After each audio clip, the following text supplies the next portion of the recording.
welcome to Views on News. I'm Jawad Tehami. Indian jingoism against Pakistan continues unabated as highly provocative statements from the Indian civilian leadership as well as the high military command keep coming in.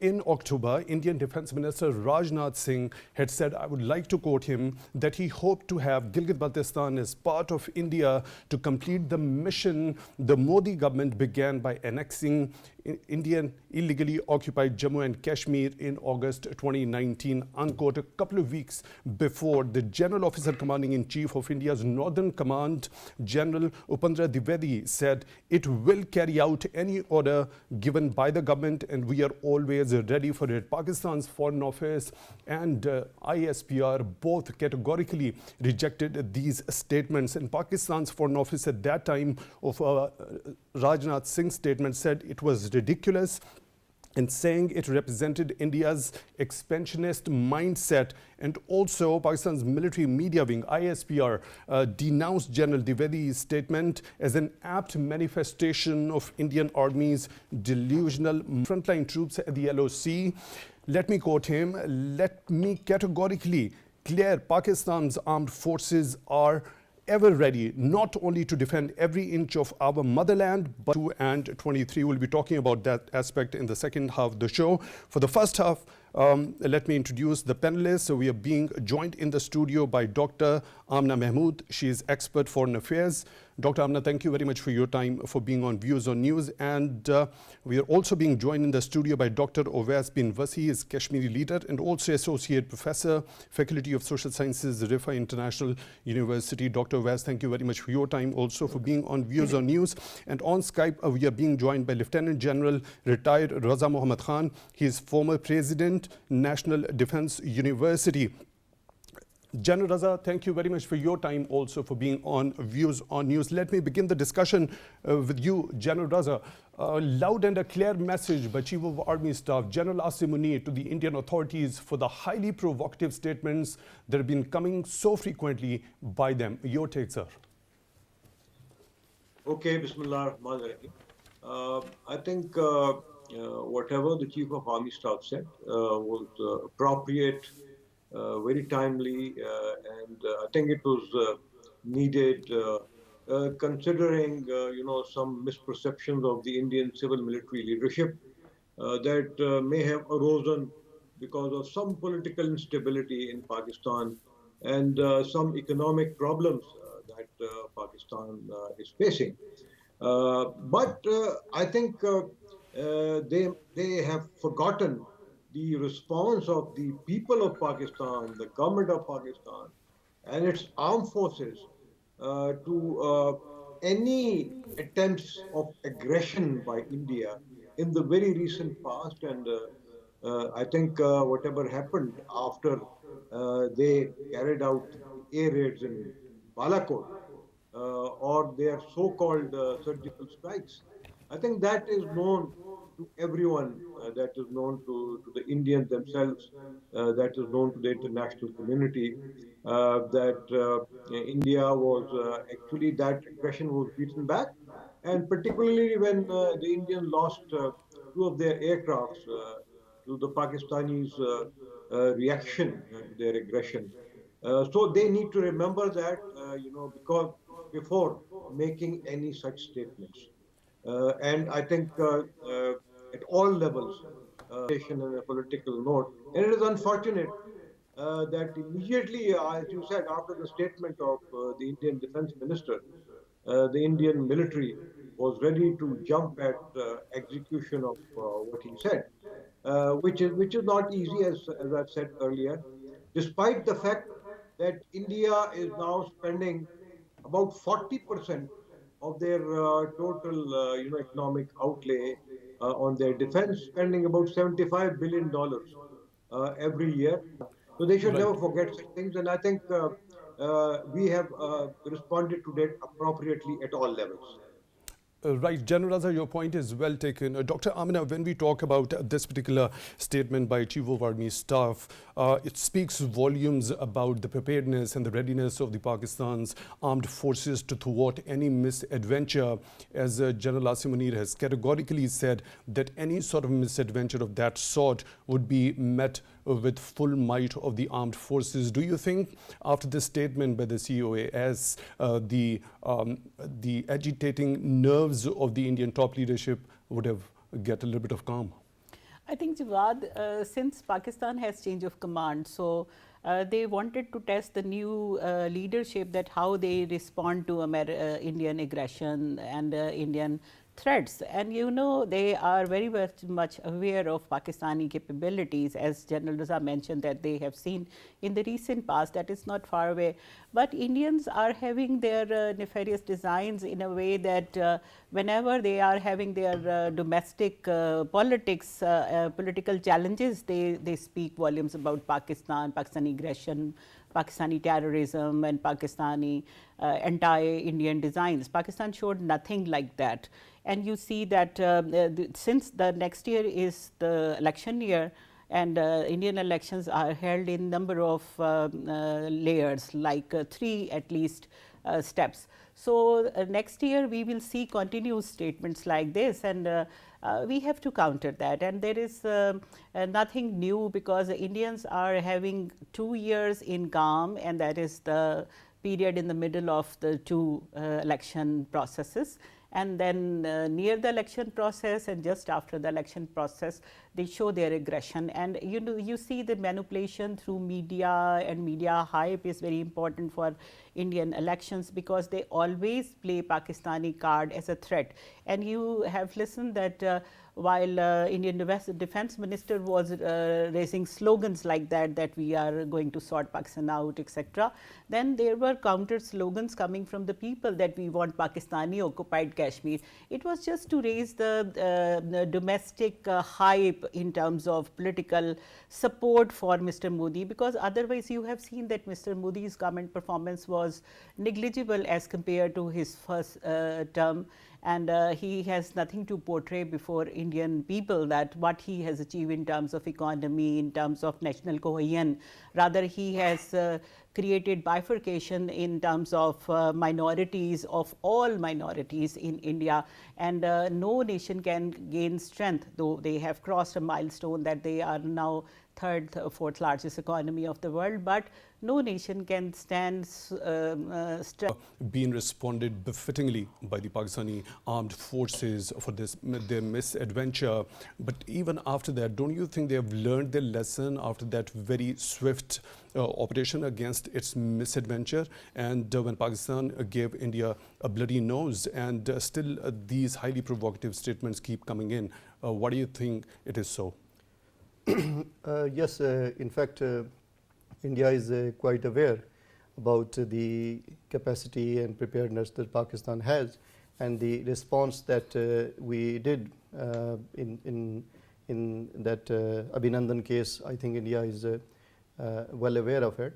But in addition to these points made by learned speakers, panelists, I think that there are some other factors. One is that what I can say is that it could be part of a psychological operation, psyops, to put pressure on enemy by issuing such statements. It could be one reason. The second thing is that since 2009, India has been seriously working on this option of limited war and surgical strikes and cold start doctrine. And it has been later on intensified when Ajit Doval became security advisor of the Prime Minister. So it could be the possibility, because nothing is out of question, that India could take that misadventure of surgical strikes. But she is equally aware of the possible response that she might get from Pakistan. And the other factors about issuing that statement, which I can say, is that after 5th of August 2019, India perhaps thinks that there is no strong reaction in the valley. It could be a perception because there is no mass uprising after 2019, and India could misconstrue it, that it could be that India has perhaps by using the force imposed that decision, and there is no resistance, there is no mass uprising against it, and this decision might embolden India to move forward. So these could be the reasons behind issuing these statements by Rajnath Singh. Right, General Raza, you just heard Dr. Owais. There are certain reasons that he deems are basically at the base of these highly provocative statements by the Indian leadership. The first thing he mentions is that it might be the part of a psychological game or putting a psychological pressure. Since we know Pakistan armed forces over the years, the way they've defeated war on terror, fighting for over 2 decades, Pakistan armed forces happen to be the battle-hardened. Do you think such type of tactics could actually be of any fruit against such a battle-hardened force? Well, they may try to do whatever they want, but it's not going to work. And as I said, the main reason is that they lack local support of the local population in Kashmir, and they know it fully well. And therefore, in order to divert attention from this factor, they are giving such kinds of hollow threats, I would call them. I think they should learn from whatever happened in Afghanistan. You see, there were more or less 37 countries there who fought for 21 years and spent about, I think, over $2 trillion. But one of the major factors why they could really not win the war there in Afghanistan, the way they wanted to, was that they did not have local support. So, but eventually even they learned their lessons and they had to leave Afghanistan. So I think it will be in the interest of India itself that they learn this lesson and implement the United Nations Security Resolutions on Kashmir. Besides, I think they have been saying that Kashmir is an internal problem of India and Pakistan or of India. That is again a lie, because this is a very serious problem between 3 nuclear powers. India has further escalated the issue by putting claims to some Chinese territory in Chen and in other areas. Because of that, I think a year and a half back, there was skirmishes, I think, which could have had, international repercussions. Because of that, I think the Indians are now constrained to spend more of their resources and deployment in Kashmir and in the Ladakh areas bordering Kashmir. As I said, India has now the dubious distinction of being the biggest importers of arms, from abroad. Unfortunately, they're hiding from the people that the cost of retaining Kashmir is really financially not tenable by them. As I said earlier, because in the Human Development Index, their number is 129 out of 191. And as an example, their health spending is 184 out of 91. They're spending less than 1.5% of their GDP on health. So how can actually they sustain it? This is what the people, the media need to know. The promises that they made to the world, to Kashmiris, and the excuses that they made after the abrogation of Article 370 were that massive, economic development is going to come to Kashmir. Nothing has come there. In fact, the economy of the Indian held Kashmir has literally been destroyed. It remains to be the biggest, open jail in the world. more than 500,000 jobs have been lost by the poor Kashmiris there. So all these factors, I think, need to be told to their own people, to the international community.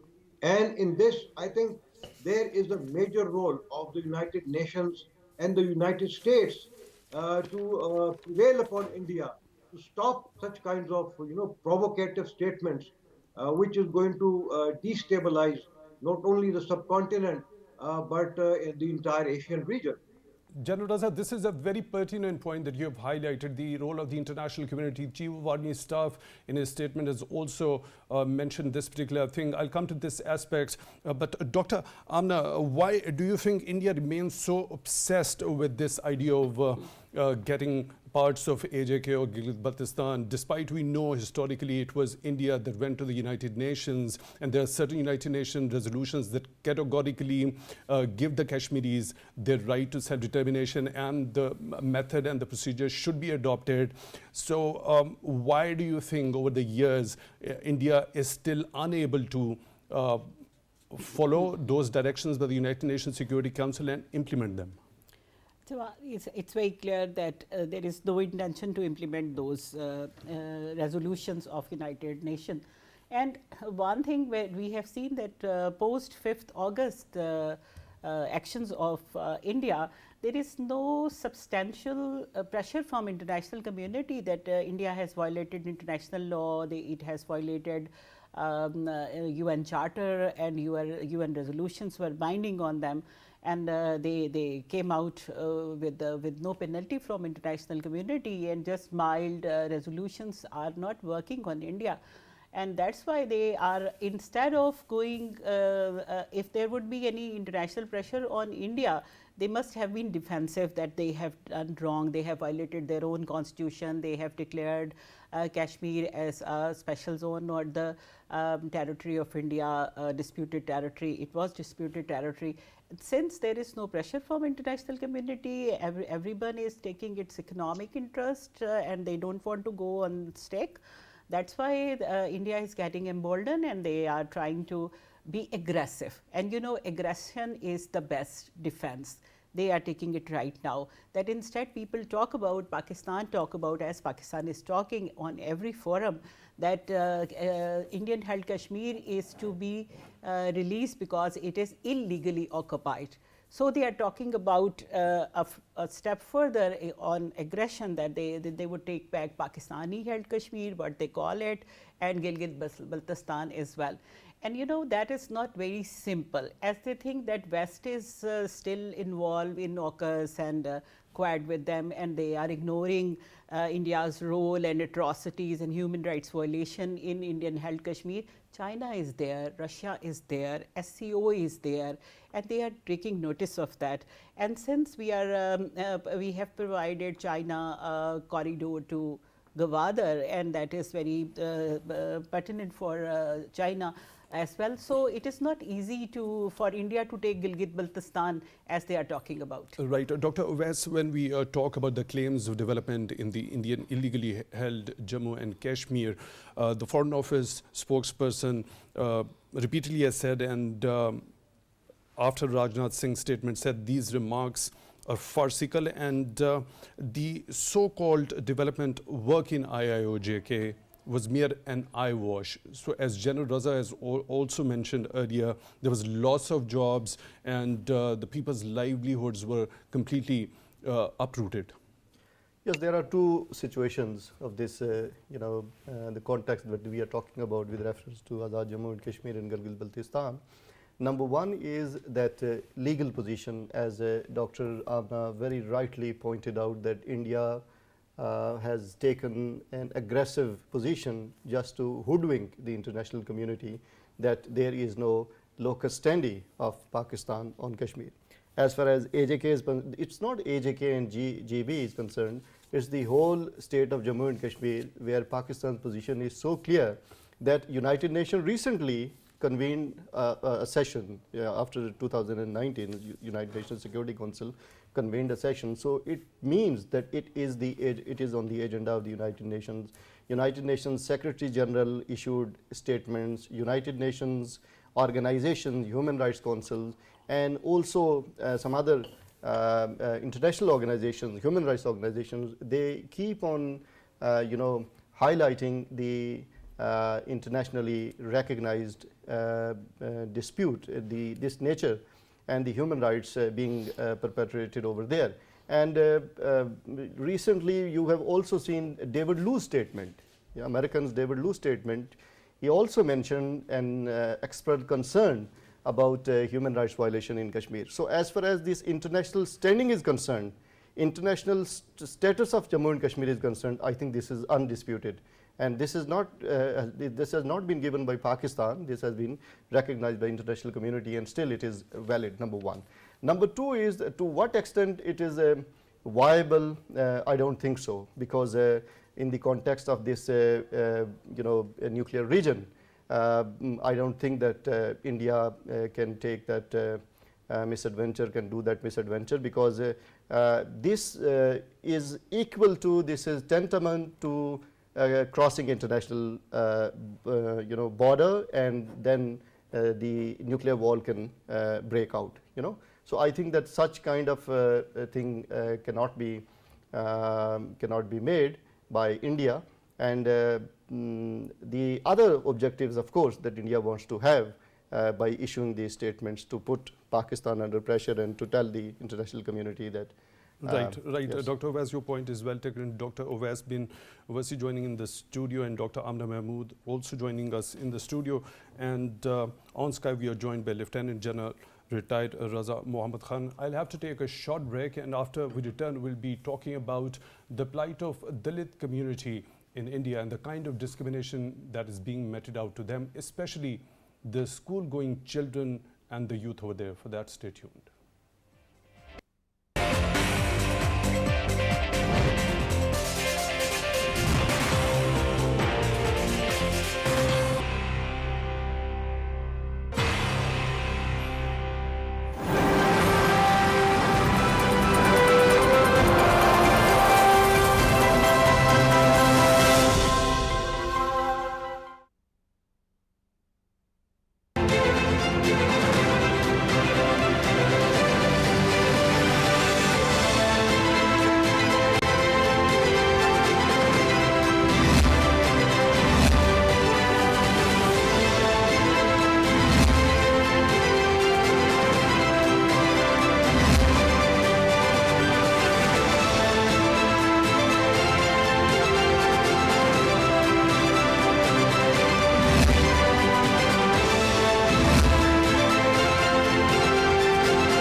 Welcome back to Views on News. We're going to talk about the so-called largest democracy that claims that it is secular and it is giving the rights to everyone over there without discrimination. But the situation on the ground says something otherwise, 180-degree opposite to whatever the claims of the Indian leadership are. Especially we have seen over the years after 2014 takeover of the power by the BJP. The leader of it was being dubbed as Butcher of Gujarat by the international community, and he was also not given the permission to enter certain countries. Also, he became the prime minister in 2014. He won another election, and then the discrimination against the minorities in India continues unabated. There have been repeated calls by the international community on this matter as well, but they have been to no effect on the ears of the Indian leadership. Muslims have been discriminated, and other communities like Sikh community, Christian community, and also the Dalit community, which happen to be Hindus, are also being discriminated and meted out a discriminatory approach by the Indian authorities over there. The violence against them have increased over time. Also, there are certain gut-wrenching events that have been happening to the Dalit community. In particular, we'll be talking about that. For that, we are joined by Dr. Amna Mehmood and Dr. Owais bin Wasi in the studio, and on Skype we are being joined by Lieutenant General retired RazaMuhammad Khan. But before heading into this discussion, our production team has prepared a report. Let's watch that first.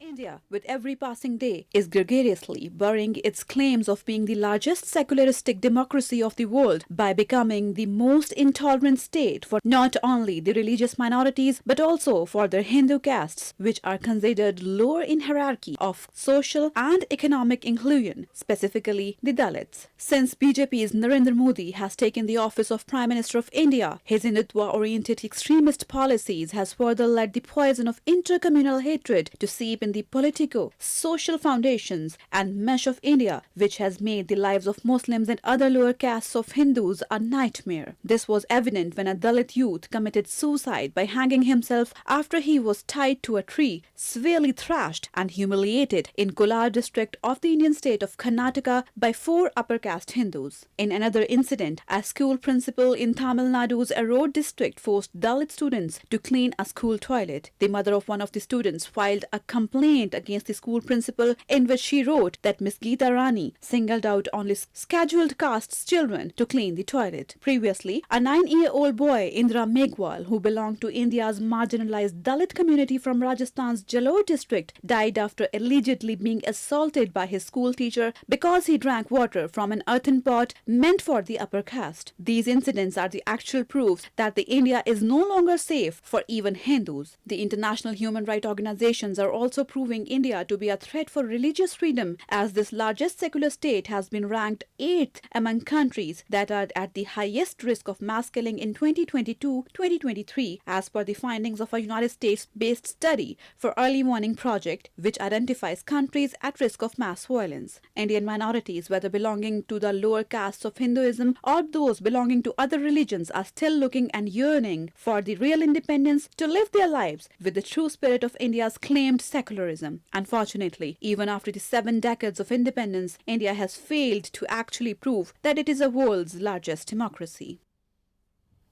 You just watched that report. India, the so-called largest democracy in the world. Let me talk about its constitution first. There is Article 14 of it that says equality before the law, and then it talks about prohibition of discrimination on grounds of religion, race, sex, or place of birth in Article 15, and then Article 17 specifically talks about the abolition of untouchability.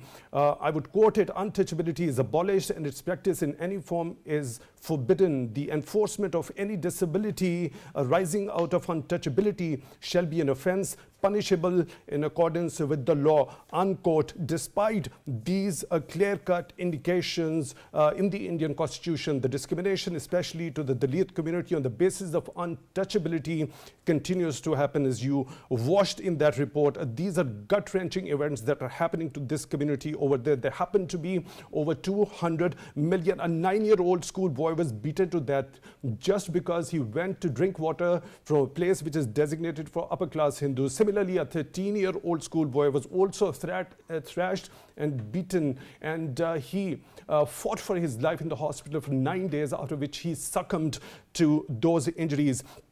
Then Dalit schoolgirls, 2 Dalit schoolgirls were forced to take off school uniforms. Also, they had to be over there in the school premises 2 hours without their clothes also. And a school principal in Tamil Nadu also forced Dalit student to clean a school toilet, and a complaint by his mother was also filed. Then a youth in Karnataka has committed suicide because of the utter humiliation he was meted out by upper class Hindus. So much to talk about. At the same time, the National Crime Bureau of India says every 10 minutes a Dalit is subjected to caste cruelty and torture.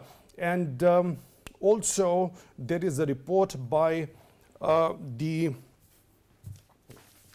there is a report that says that India has been ranked as 8th among countries at highest risk of mass killing. General Raza, these back-to-back events which are happening to this particular community, the protection to them is given by the Indian Constitution itself, but on the ground the situation is very gloomy. Your take on this, sir? Okay, you've given the details of what is happening, and I would actually take you back to the time when the Indian Constitution was drafted. You see, it was drafted by a Dalit by the name of Dr. B.R. Ambedkar, and the 300 million Dalits in Kashmir and many more internationally, they actually respect him, and they have always followed what he has said.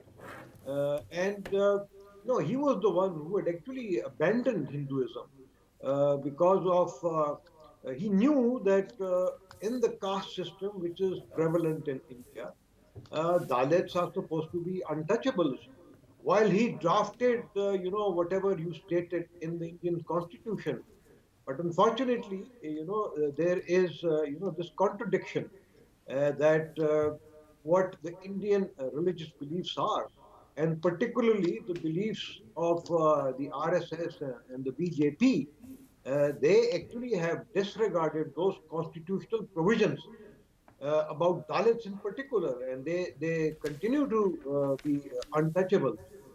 And therefore, I think a very large number of Dalits have been forced now to change their religion into Christianity and into Islam and many other, non-Hindu religions. And the government of India was forced actually now to bring in new legal measures to prevent them from changing their religion. They are actually, they are Hindus in the name only. They are not allowed, to mingle with the high caste Hindus who are dominant and who are prevailing. They are forbidden from using, the normal religious sites of the Hindus, wherever they may be. If they try to enter, them, then, they are beaten and they may be taken to jails. And there was a very recent report by, I think, the famous magazine, National Geographic, which stated that 90% of the poor in India are Dalits, and that at least 95% of the Dalits are illiterate in India. And it also stated that more than 40 to 45% of the prisoners in India are Dalits, and I think over 50% of those who are under trial are either Dalits or Muslims.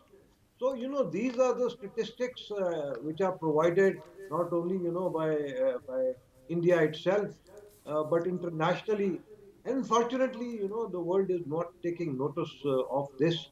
Once it was, this notice was taken by the US, I think, Commission for International Religious Freedom, and there were actually recommendations to the Congress that India is actually apartheid states, and action should be taken by the state departments against them. Right, your point is well taken, General Raza. General Raza, unfortunately, we are short of... to help the United States in containing China. Probably that is the only reason. Right, Dr. Amna, despite these constitutional provisions, such discriminatory behavior is being meted out to the Dalit community in particular. That shows that this mindset is quite deep-rooted in the entire Indian society. Actually, this mindset is before BC, because that's why Buddha came, that's why Jainism came. because that was due to the exploitation of lower caste Hindus at the hand of higher caste Hindus, and that is continued. And this RSS background is dated back since 19th century. And but it was the first time in 2006 when Mr. Manmohan Singh became the first Indian Prime Minister that accepted on international forum that we are failed to end discrimination, that is racial discrimination in India despite all efforts. But you see, with the dawn of Mr. Modi in office, there is an extremism, visible extremism in India, not against Dalits, but all the communities which are in minority. And as Raza mentioned, that they are so fed up with this situation, you know, so much disrespect, so much violation of human rights is visible. 1.3 million women are forced to work as janitors. And you know, it's very difficult to do that, and they are deprived of their basic education, and you have seen that they are given some space at the last row of the school. Education is denied, but the government action is required to punish those upper caste Hindus who are targeting these people. That is missing. If there would be action, there would be certainly improvement in the situation. Dr. Owais, there is a study by the Early Warning Project that says that India is among those 8 countries that are at risk of mass killing. So after this discrimination, which is not only being meted out to Dalits, to the other minorities also, so this particular finding by Early Warning Project happens to be quite worrisome. Yes, quite worrisome, but it cannot be denied if we look at the ground realities. For example, that Dalit population that we are talking about, it constitutes 1/4 of India. So, you know, marginalizing, discriminatory practices to them, this indicates that such a massive level, how such a massive level India is doing such a discriminatory practice within India.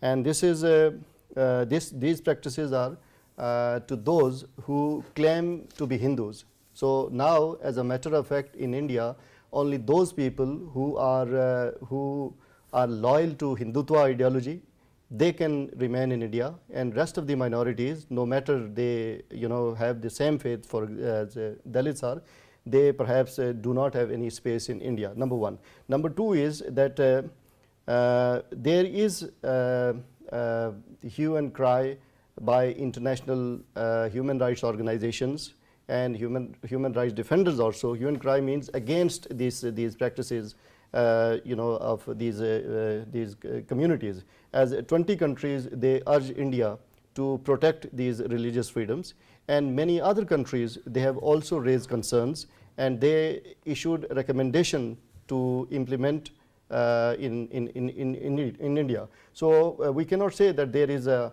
silence by international community. International community is cognizant of that, but I think that can India be held accountable in this regard if it doesn't comply with those recommendations? That is the question. That is the question. That when it comes to this question, in Indian market, in Indian economy, all these things come into the play, and situation remains the same. Right, Dr. Owais bin Wasi, Kashmiri leader, Associate Professor, Faculty of Social Sciences, Rifa International University. Thank you very much for being on Views on News. Dr. Amna, Mehmood, expert foreign affairs. Thank you very much for your time also. And we were also joined on the Skype by Lieutenant General retired RazaMuhammad Khan, former President, National Defense University. Thank you very much for your time also, General Raza. We really appreciate that. After the stats show and the back-to-back events against the minorities, the discrimination behavior being meted out to them, whether it be Dalits, whether it be Muslims, whether it be Christians, whether it be Sikhs, there is something concrete the international community needs to in this regard in light of the Universal Declaration of Human Rights. With this note, we come to the end of today's Views on News. Until the next one, take good care of yourselves. Okay. Thank you.